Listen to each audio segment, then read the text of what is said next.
All right. What are your thoughts on why Puerto Ricans living in Puerto Rico cannot vote for the president of the United States? Well, I think it's fine that they can't vote for the president of the United States because, you know, people in Puerto Rico have the slightest idea of what's going on here in the United States, what the issues are, what this nation is confronting. And so, it would be hard for them, to vote for somebody who's going to run a country that has really no direct interaction with the people of Puerto Rico. Cool. Good answer.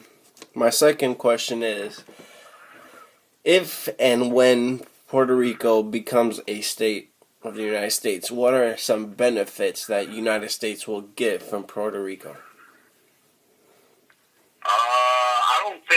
I don't think the United States would really benefit a lot from Puerto Rico becoming a state, other than taking over the whole land.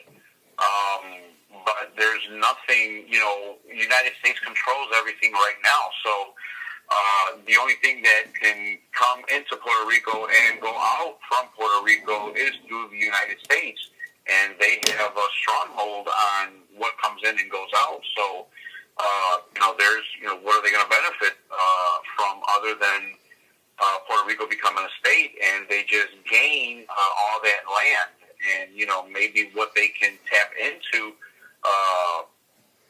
maybe bringing companies over to Puerto Rico, trying to make it bigger and stronger. But other than that, I really don't see any benefit. Right. So same question, just switched. What would Puerto Rico benefit from being a state of the United States? Well, vice versa, Puerto Rico would benefit hugely. They would benefit a lot because now they would get all these funds from the United States. They would, companies would come to the United States, and companies would come to Puerto Rico, and they would benefit a lot. Better jobs, more jobs, because there's not that many jobs in Puerto Rico, as we speak. So we're talking a better infrastructure and better jobs, better education, because, quite frankly, schools in Puerto Rico aren't the best. Hospitals in Puerto Rico are not the best. So, these are a lot of things that would benefit the Puerto Rican communities, and that's where they would benefit becoming a state. Yeah, absolutely. I definitely agree on that. So, coming on to my third question, there's an act by the name of the Jones Act that was passed that states that Puerto Rico can only buy American-made goods from the United States and no other country. And while this act is passed, the United States jacks up the prices of what Puerto Ricans have to buy. What are your thoughts on how the United States controls Puerto Rico on what they can and cannot buy? Well, I think it's very unfair to Puerto Rico as an island and the Puerto Rican people, because like I had said previously, anything that goes in and comes out of Puerto Rico goes through the United States, and the United States has a stronghold on Puerto Rico. So, here we go. You have the United States. The only thing that Puerto Rico can do is buy and sell, buy from the United States, sell to the United States. And here, they could only buy and sell at whatever the United States decides to sell or buy at, whatever prices. So they're kind of, just like, they're choked. Now, I think that if the United States would kind of, loosen the chain a little bit, and the United States buys from China at a dirt price cheap, come over here, they jack up the price, and man, make a huge profit. But why can't they give the opportunity to the Puerto Rican people, to the Puerto Rican the country,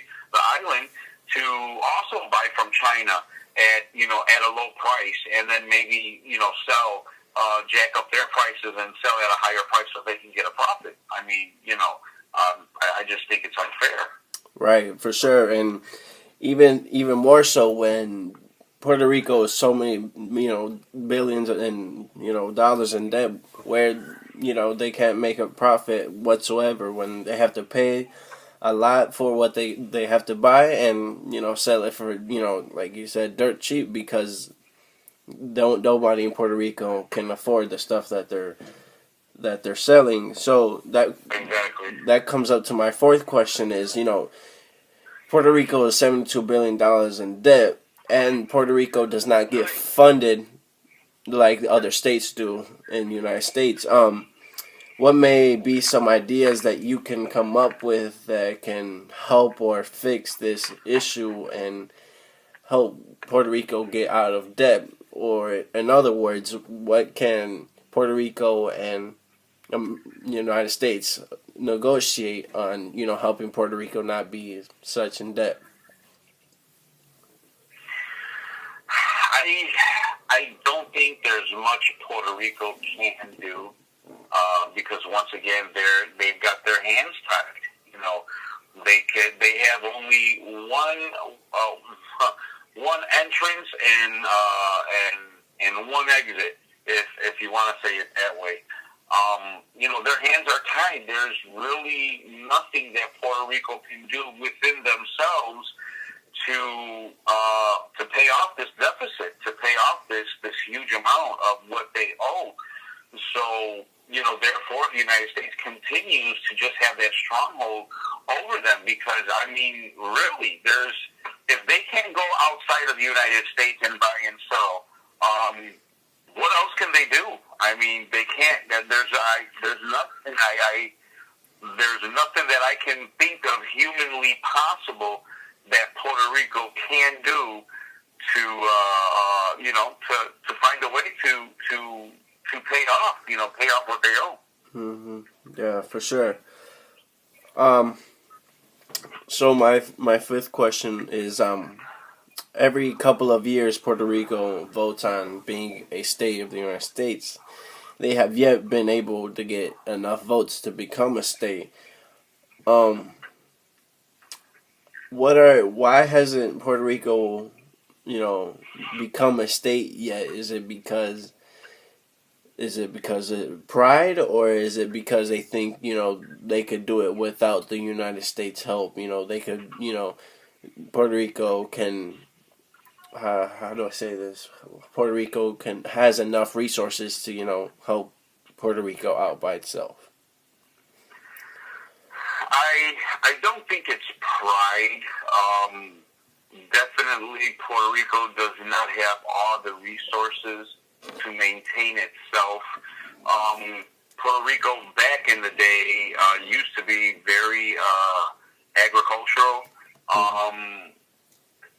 There is some places, some towns that still do it, but not on a huge level to accommodate the whole island. So they can't maintain themselves. I guess one of the biggest reasons Puerto Rico has never obtained the vote number that they needed to become a state is because the Puerto Rican people are scared. Scared because the majority of Puerto Rican families that live in Puerto Rico are poor people. How do I say it? It's just you've got all these families that live on land that was given to them from their ancestors, and now here they, hey, it's our family's land. So now you've got, the grandfathers pass it off to fathers pass it off to their daughters, their sons, and they get married and so on and so forth. So, now we have some land that belongs to us that we do not pay on it. But, what we get, we can only pay, our light bill, our water bill, and whatever else, and buy food enough to survive on a monthly basis. But now here we come, if we vote for the United States to become a state, now here's going to come the United States, they're going to take over our land, and now they're going to start taxing us on the land that does not belong to them but belongs to us. Now they're going to start, now monthly or yearly, we're going to have to pay a tax on this land, and we don't even have the money to survive as it is right now. Imagine if we had to pay a property tax on this land. And what happens? If you don't pay your property tax, you get kicked out. And here we are. We're going to get kicked out of our land that's us, that belongs to us. But now because we voted the United States to come over and, kind of help us financially, but, help us financially is one thing, but take away our land and start taxing us on something that didn't even belong to them in the first place, and I think that is probably one of the biggest reasons they have not obtained that vote, because the Puerto Rican people are scared. Because if you look at Puerto Rico, it's the majority of families live on land that was given to them by their grandfathers, their fathers. It's been passed on. Right. It's good. So coming on to my final question for you is, as a U.S. born citizen who has lived in Puerto Rico for quite a time, what are some pros and cons on living in living in the United States than in Puerto Rico? Excuse me. Pros and cons living in Puerto Rico versus the United States, or living in the United States versus Puerto Rico. I was born here in the United States. I was born in the city of Chicago. At the age of 10, we moved to Puerto Rico because the neighborhood where I was growing up at was getting really bad. So it was just me, my mother, and my brother. So at the age of 10, we moved to Puerto Rico. And I lived in Puerto Rico till I graduated high school. What I can say is, growing up in Puerto Rico, it was fun because, it's all country, it's all rivers, and it's beaches all around. I mean, it's an island, so, imagine how fun can that be as a kid growing up. What I didn't have was good education. What I didn't have, and I've always been a sports fanatic. I've been a sports person my whole life. Education, there is no sports resources in Puerto Rico. I would have loved to grow up in the United States and be able to have the opportunity to play, maybe baseball. I played baseball all my life.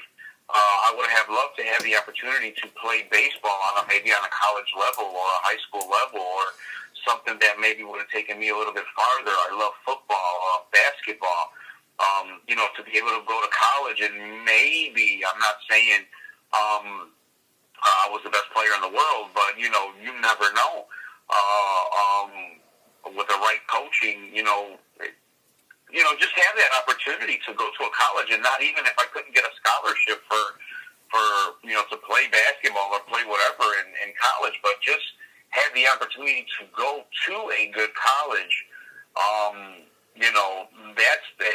I think that's the biggest pros and cons of a teenager growing up in Puerto Rico. Right now, as an adult, there's no jobs in Puerto Rico. So how do you even, how do I move to Puerto Rico right now and survive? There's nothing. There's literally nothing in Puerto Rico to sustain a family. Here in the United States, no matter what you do, I mean, there's something here in the United States for you to make a living, provide for your family. So I think it's huge. The pros and cons of living in the United States versus living in Puerto Rico. The United States, I mean, there's millions of possibilities, and that's why everybody comes to the United States, looking for that future, looking for that better living. Not that they didn't live good in Puerto Rico. I think no matter where you live, right, other than if you're living in a country where they're bombing all the time and it's just chaos, but living in the United States, where other than living in gang-infested areas and stuff like that, I mean, it's a beautiful living. You can get a good, awesome, great education. I think the education system here in the United States, no matter what state it is awesome. Hospitals, I mean, it's just better jobs, more opportunities for you to select a job that fits you. That it's not just a 9-to-5 job. It's something that I like to do. So I think it's huge, the pros and cons between living in the United States and Puerto Rico. Right. Where in the United States you could go and pursue whatever you want. Where Puerto Rico doesn't have the same resources that you could go to and do and pursue whatever career you want. Yeah, for sure. Right. Well, thank you very much for doing this interview. Not a problem. Anytime. Thank you.